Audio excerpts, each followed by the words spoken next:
अलवर से है। कुआं खुदाई के दौरान मिट्टी ढह गई। मुंडावर के शाहजादपुर गांव में यह हादसा हुआ। कुआं खोदते समय मिट्टी में युवक दब गया। पुलिस और प्रशासन रेस्क्यू में जुट गया। जेसीबी मशीन मौके पर बुलाई गई है। साइड से मिट्टी हटाकर युवक को निकालने की कोशिशें जारी है। तो यहां एक कुआं खोदा जा रहा था और इसमें मिट्टी ढहने से एक युवक इसके नीचे दब गया है। फिलहाल जेसीबी मौके पर बुलाई गई है। मिट्टी को हटाने की कोशिशें की जा रही है और जल्द से जल्द युवक को बाहर निकालने की कोशिशें जारी है।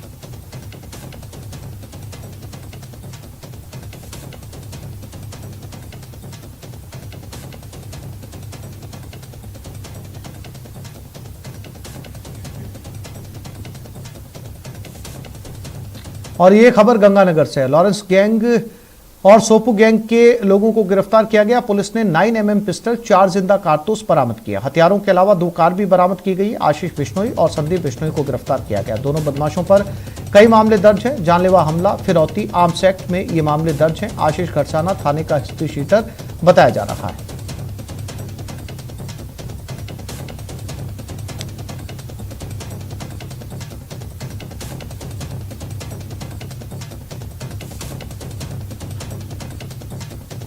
तो गंगानगर पुलिस की ये कार्रवाई।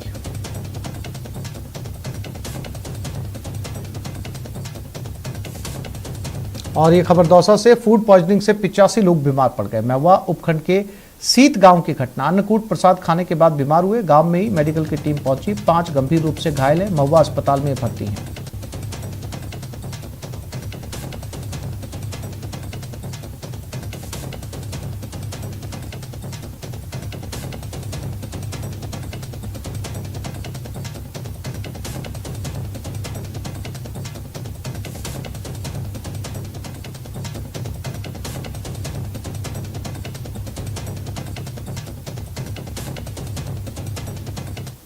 साहब के द्वारा कि सीत गांव में एक उल्टी दस्त फैल गए हैं। मैं डॉक्टर शिवचरण गुजर, हरिमोहन जी डॉक्टर साहब रशीदपुर के साथ में मैं टीम वहाँ गांव में पहुँचे और वहाँ पे 80 मरीजों का उपचार किया जिनको दस्त, उल्टी और पेट में दर्द था। इनकी जो हिस्ट्री ली उससे ये पता चला कि इन्हें कल कोई कड़ी बाजरा जो बनता है मंदिर में वो खाया था और आज इनके ये परेशानियां आ गई।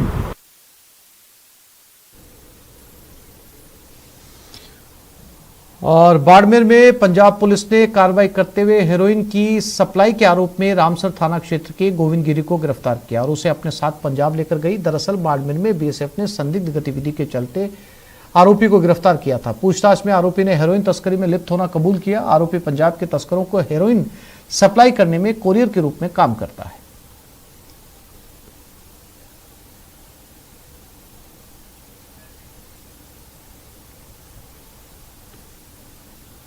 टीम आई थी रामसर थाने में जिसमें एक स्थानीय युवक है जिसका नाम गोविंद गिरी है। वो रामसर का रहने वाला सुतारों के पास का, उसको उन्होंने हमारी पुलिस की सेफ से डिटेन किया और इसकी भूमिका हेरोइन तस्करी में सामने आई है। पंजाब पुलिस ने एक केस बनाया था नाकाबंदी में जिसमें 3 किलो हेरोइन पकड़ी गई थी। उस हेरोइन की जो डिलीवरी है वो सीमा पार से हुई थी और जिसमें इसकी भूमिका आई थी। बूंदी जिले में तेज गति से आ रही 2 कारों के बीच भीषण भिड़ंत हो गई। हादसे में कार सवार 2 महिलाएं और एक नवजात बच्चे सहित चालक की दर्दनाक मौत हो गई। घटना के बाद मौके पर पहुंची हिंडोली पुलिस ने कार चालक के शव को हिंडोली मोर्चरी में भिजवाया। वहीं नवजात सहित 3 शवों का देवली में पोस्टमार्टम करवाकर शवों को परिजनों को सौंप दिया और घटना की जांच शुरू कर दी है। अपने देवखेड़ा के पास हुई है, नेशनल हाईवे 52 के ऊपर।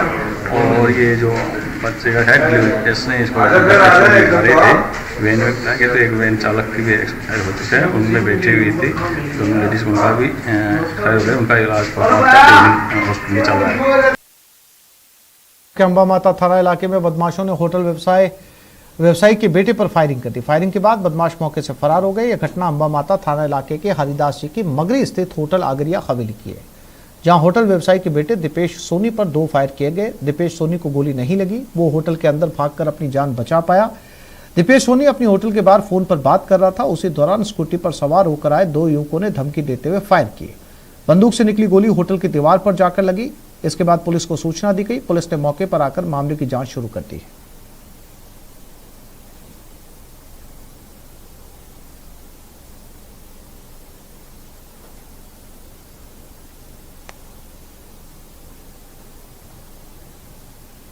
कोटा के कोचिंग इलाके में चाकूबाजी की लाइव तस्वीरें सामने आई है। दिल दहलाने वाली तस्वीरों में साफ देखा जा सकता है कि किस तरह बाइक सवार बदमाश आते हैं और ऑटो चालक पर चाकू से ताबड़तोड़ हमला करने की वारदात को अंजाम देकर चंद मिनटों में फरार हो जाते हैं। दिल दहलाने वाली ये वारदात पास में लगे सीसीटीवी में कैद हो गई। वहीं इस वारदात के बाद लोगों में दहशत फैल गई और युवक को गंभीर हालत में अस्पताल में भर्ती करवाया गया। इधर पुलिस ने घटना के बाद शहर भर में नाकेबंदी करवाकर बदमाशों की तलाश शुरू कर दी।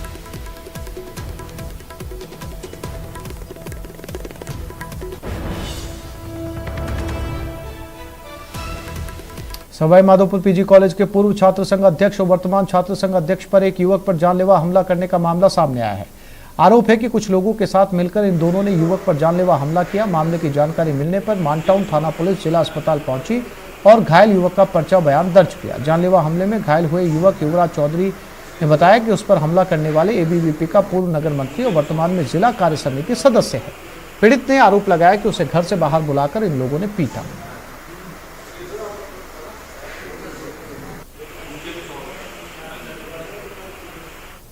ये भी घटना है। मैं तो मतलब वहाँ भाई की डेथ हो गई, तो उसमें मैं घर पुराना सुन के मेरी पत्नी और मेरा बच्चा मेरे को लेकर आए घर से, और ये मतलब बंद कर रहे थे हम प्रोग्राम तुम्हारे मतलब रात को बंद कर रहे थे तुम्हारे बार। तो उन्होंने मतलब बंद करते ही मतलब ऐसे वहाँ से एक गाड़ी आई बोलेरो, इसमें मतलब 5-7 आदमी थे। ये गाड़ी आई थी बोलेरो सफ़ेद रंग की। उसमें DK मीणा, सनी सैनी, मटुल मीणा, MP करेला और एक लोकेश मीणा तेंदु का वो आए। उसमें से सनी सैनी ने गाड़ी में से डंडे सनी निकालकर DK से कहा कि आज इसकी सारी राजनीति खत्म कर, नेतागिरी खत्म कर देते हैं। जैसलमेर के रामगढ़ में अवैध क्लिनिक चला रहे झोलाछाप डॉक्टरों के खिलाफ चिकित्सा विभाग के अभियान के बाद हड़कंप मच गया। छापेमारी की जानकारी मिलते सभी झोलाछाप डॉक्टर अपने अपने क्लिनिक छोड़कर भाग गए। कार्रवाई के दौरान कस्बे में अवैध रूप से चल रहे 2 क्लिनिक खुले पाए गए, जिनको सीज कर नोटिस चस्पा किए गए। मुख्य चिकित्सा अधिकारी BL बुनकर ने बताया, रामगढ़ तहसीलदार, रामगढ़ पुलिस और चिकित्सा विभाग ब्लॉक संघ की संयुक्त टीम ने संयुक्त रूप से अभियान चलाया है।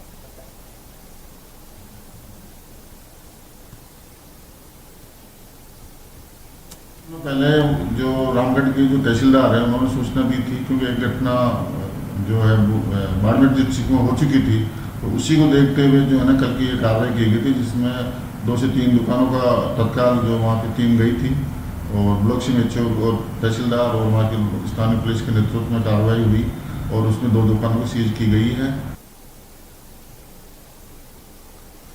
और जाको राखे साइयां मार सके ना कोई, कुछ ऐसा ही देखने को मिला कोटा रेलवे स्टेशन पर। इन तस्वीरों को आप देख सकते हैं कि कैसे हादसे का शिकार होते एक युवती बच गई, लेकिन कोटा रेलवे स्टेशन पर मौजूद एक RPF के जवान ने इस महिला की जान बचाई। मौके पर मौजूद पुलिसकर्मी अनिल यादव ने महिला को मौत से बचा लिया। दिल दहलाने वाली इस घटना का CCTV फुटेज अब सामने आया है।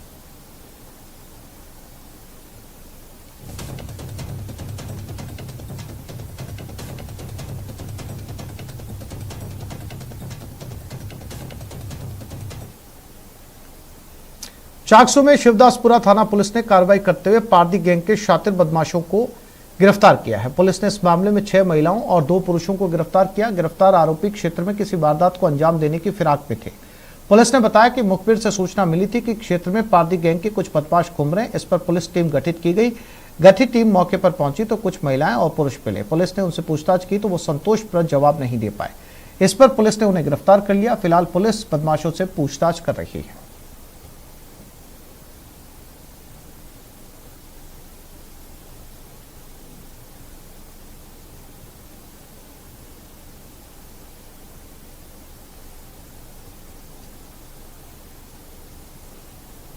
सवाई माधोपुर के रवांजना डूंगर में BPCL की पाइपलाइन में वॉल फिटिंग कर पाइपलाइन को पंचर कर क्रूड ऑयल चोरी करने के आरोप में मुख्य सरगना सहित 4 आरोपियों को गिरफ्तार किया गया। रवांजना डूंगर थाना पुलिस ने यह कार्रवाई की है। आरोपियों का कोटा जिले के कैथून और देवली के बीच से गुजर रही पाइपलाइन से भी दिवाली के बाद ऑयल चोरी का प्लान था। लेकिन उससे पहले आरोपी पुलिस के हत्थे चढ़ गए। पुलिस पूछताछ में आरोपियों ने बीपीसीएल की पाइपलाइन से ऑयल चोरी करने की वारदात करना स्वीकार किया है।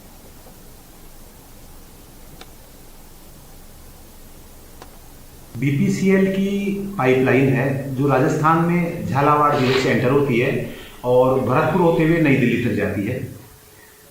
19/9/2022 को पुलिस थाना रवाजना डूंगर पर एक कंपनी के माध्यम से प्रकरण पंजीबद्ध करवाया गया कि अलग अलग तारीखों पर इस पाइपलाइन से तेल चोरी हुई है। निश्चित रूप से घटना जिला पुलिस के लिए बड़ी चुनौतीपूर्ण थी। श्रीमान आईजी साहब गौरव श्रीवास्तव, एसपी सुनील बिश्नोई साहब के निकट सुपरविजन में जिला पुलिस की टीम, तकनीकी टीम ने कड़ी से कड़ी जोड़कर तकनीकी साक्ष्य संग्रहण करके इस पूरे नेटवर्क का खुलासा किया है। ये खबर श्रीगंगानगर के अनूपगढ़ से। बीएसएफ ने एक पाक घुसपैठिए को मार गिराया। अनूपगढ़ की अंतर्राष्ट्रीय सीमा में घुसने की कोशिश कर रहा था। शेरपुर चौकी पिलर नंबर 272 के पास पाक घुसपैठिया मारा गया। बीएसएफ के बड़े अधिकारी अंतर्राष्ट्रीय सीमा पर पहुंचे। बीएसएफ ने अनूपगढ़ पुलिस को पाक घुसपैठिए का शव सौंप दिया है।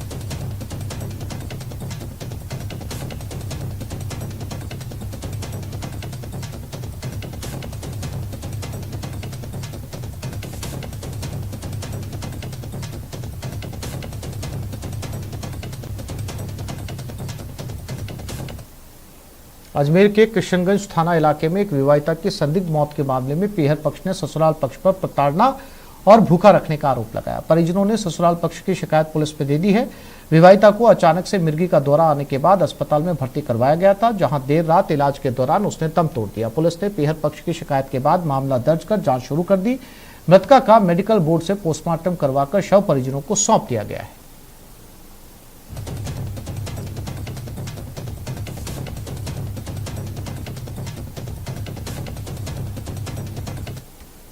बाद ये उसको परेशान करते थे। आए थे, मैंने कई बार उनको समझाया भी था, उनके घर वालों को।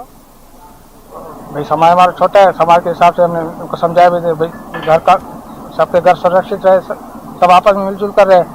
लेकिन ये भी नहीं। अब कल मेरे पास फोन आया इसके देवर का कि भाई हम उसको हॉस्पिटल ले जा रहे हैं, आप आ जाओ। शादी के पहले के बाद उन्होंने धोखे से हमको ये बताया कि भाई इसकी गोलियां चलती है। ये नहीं बताया हमको इसको मिर्गी आती है या ताड़ आती है, हमें नहीं बताया। ठीक है, कोई बात, हम चलती रही गाड़ी। जब इसको आई 3-4 महीने बाद तबीयत बिगड़ी, इसने बोला हम मायके जाऊंगी। मैंने यहाँ इलाज का बोला नहीं, मायके जाऊँ, मेरे यहाँ कुछ हो जाए, वहाँ दवाएं वहीं चलती है। वहाँ लेके गए, वहाँ 3 महीने इसको भर्ती करा। बूंदी में हिंडोली थाना क्षेत्र से निकल रहे NH-52 पर देवका खेड़ा गांव के पास तेज गति से आ रही 2 कारों में भिड़ंत होने से कार सवार 2 महिलाएं और बच्चे समेत 4 लोगों की मौत हो गई। घटना के बाद मौके पर पहुंची हिंडोली पुलिस ने कार चालक के शव को हिंडोली मोर्चरी में भिजवाकर गंभीर घायल 2 महिलाओं और नवजात को इलाज के लिए देवली भिजवाया, जहां डॉक्टरों ने तीनों को मृत घोषित कर दिया। हरकत में आई हिंडोली पुलिस ने शवों का PM करवाकर उन्हें सुपुर्द करने की कार्रवाई शुरू कर दी है।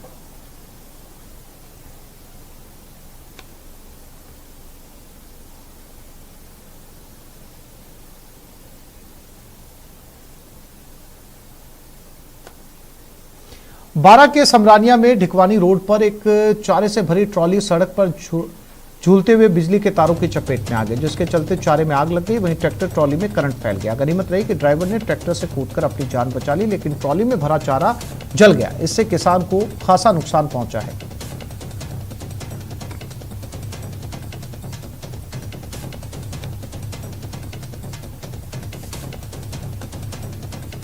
भारत और फ्रांस की एयरफोर्स का 7वां संयुक्त युद्धाभ्यास गरुड़ जोधपुर में शुरू हो चुका है।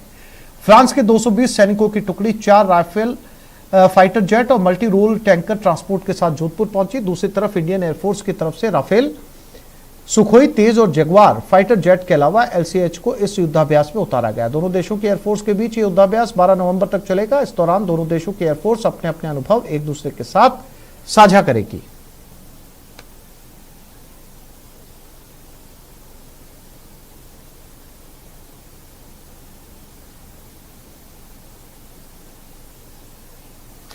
राजस्थान में श्रीनाथ जी की नगरी राजसमंद के नाथद्वारा में आज 3000 टन स्टील से बनी दुनिया की सबसे ऊंची भगवान शिव की भव्य मूर्ति का अनावरण होगा। प्रसिद्ध कथावाचक मुरारी बापू की मौजूदगी में मुख्यमंत्री अशोक गहलोत इस प्रतिमा का लोकार्पण करेंगे। इस मूर्ति का निर्माण कार्य करीब 10 साल में पूरा हो पाया। इस मूर्ति की सबसे बड़ी खासियत यह है कि मंदिर के अंदर भ्रमण करने के लिए 4 लिफ्ट लगी है। इसके अलावा 3 सीढ़ियों की मदद से भी ऊपरी सतह तक जाया जा सकता है। इस मूर्ति का निर्माण सनातन धर्म के लिए समर्पित संस्था तत्पदम उपवन ने करवाया है। दावा किया जा रहा है कि 369 फुट ऊंची ये विश्व की सबसे बड़ी प्रतिमा है। इस प्रतिमा के लोकार्पण के अवसर पर आज से परिसर में 9 दिवसीय रामकथा का भी आयोजन किया जाएगा। इसके लिए करीब 1.25 लाख लोगों के बैठकर कथा सुनने के लिए शानदार पंडाल की व्यवस्था की गई है।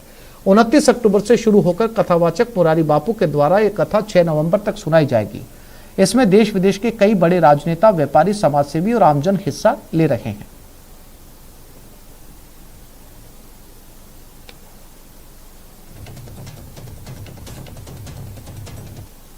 कथा की भूमिका अवश्य नहीं, पर उसमें निमित्त तो बापू भी है ना, निमित्त है, लेकिन इसमें राम कथा का बहुत बृहद हिस्सा रहेगा।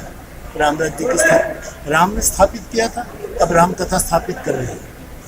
तो नाथद्वारा में जिस प्रकार से नाथद्वारा के बारे में क्या कहना साहब, ये तो स्वयं ठाकुर जी विराजमान है और उसको मिलने के लिए, श्रीनाथ जी को मिलने के लिए विश्वनाथ पधारे हैं और ये हरि एक स्वरूप हो गया।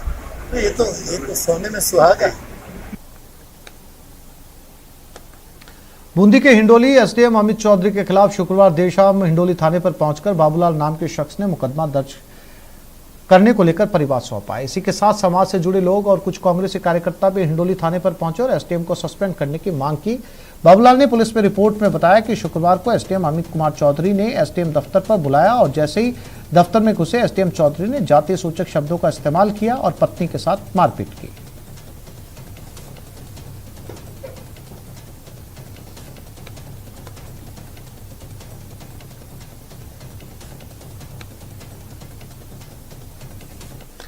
सीमा सड़क संगठन की 95 आरसीसी की ओर से रणाऊ से सादा नहर की 50 आरडी तक बनाए गए हाईवे का रक्षा मंत्री राजनाथ सिंह ने वर्चुअली उद्घाटन किया।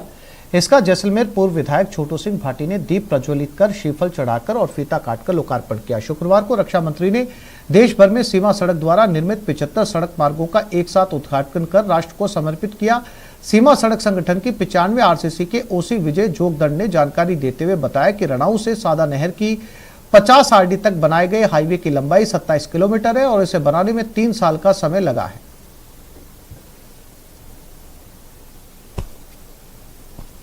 ये 2019 में शुरू हुआ था और 3 साल के अंदर ये road national highway double lane specification में कंप्लीट हो गया है। इसके पहले यहाँ पर कोई रोड नहीं था, वर्जिन ट्रैक था और ऊंचे ऊंचे टीलों को काट कर और इसमें हमने ये रोड बनाया है। और इसमें सेवा, राघवा, रामगढ़, रायमला और रनाऊ, इन सब गांव वालों को इससे बहुत फ़ायदा होगा। और ये जब रोड चल रहा था तभी भी मैंने देखा बहुत परिस्थितियाँ थी और इस ड्योन्स के अंदर रोड बनाना बड़ा मुश्किल काम था। उसके साथ में एक महामारी हमारी कोरोना की भी आ गई थी और कोरोना के देखते हुए फिर भी जैसलमेर में यहाँ डट के आम जन ने और यहाँ के स्टाफ ने जिस हिसाब से ये रोड बनाया है, यहाँ ये नहीं था। मुश्किल इतनी थी कि गाड़ी तो क्या ट्रैक्टर भी चलना मुश्किल था। और कड़वी में आग लग गई। भरतपुर में हजारों रुपए का पशु का चारा जलकर खाक हो गया। फायर ब्रिगेड की गाड़ी मौके पर पहुंची है। कड़ी मशक्कत के बाद आग पर काबू पाया गया। बयाना थाना इलाके के दहगावा गांव की यह घटना बताई जा रही है।